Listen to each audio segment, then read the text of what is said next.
Hey y'all, and welcome to Watch Cheryl Scrap. Today I'm here as a creative team member for Traci Redesigns, and I'm scrapping with Story Foundation's Plot Twist, which is the March kit. One of the things that I like to do on my pages is have a large central photo and then smaller photos. And in this particular case, I wanted the picture of the three of us, me, my mom, and my sister. And then I placed the food layout, food pictures. I reduced them and placed them in a line across the top.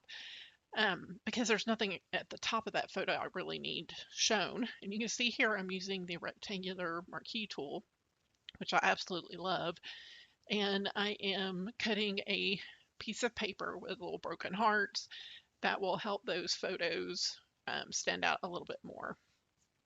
Also, one thing I almost always use is a mixed media, so it could be paint or stamping, but I have just placed that over the largest photo and clipped it there.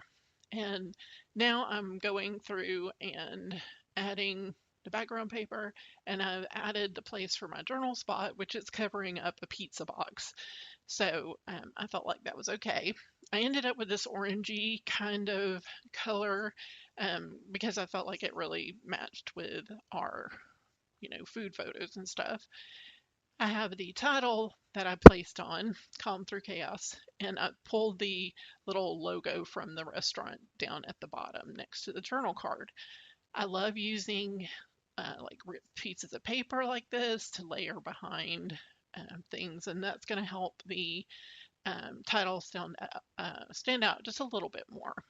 Now, I'll start adding things that I just feel like really, um, they just make me feel like, they need to be there. Like that ribbon that looks like, you know, some kind of racing um, pattern. And I feel like it was just an out of control day. So that's why I chose that particular ribbon. And so you can see I'm just continuing to add. I love having florals, I love having foliage, and so I'll end up layering them, resizing them, and placing them in various spots. Um, Usually I use like a rule of three. So I have the one big spot at the top and then the clusters on either side of the journal card on the bottom. And I almost always use that. So now I'm going here, plotting and placing all these pieces.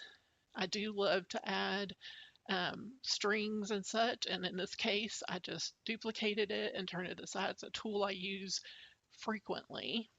Um, Now, here is the biggest thing that I use every time I scrapbook, and that is by making custom shadows.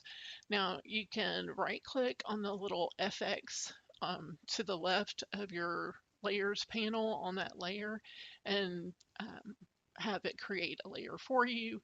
And then I'll go in and double click on the corner of that uh, layer on the shadow part, and I will then use that to do a free transform and create custom shadows. Now here I'm doing the washi. I'm using the burn tool and the dodge tool to make it look like that washi has been, like you've taken your fingernail and run it along the top of that journal card. So it looks like it's actually sticking to the photo. And I'm just continuing here. I'm creating the layers from each of my photos, and just creating some transformation to those to give them a feeling of, they're coming off the page. You could almost touch it and feel like, it's not it's not a digital page. It looks more like a paper page. So those are my favorite things to do, and something I do on almost every layout is provide or to do custom shadows on my pages. So I hope you enjoyed watching me as I go through this layout, and it inspires you to use some new digital tools to you.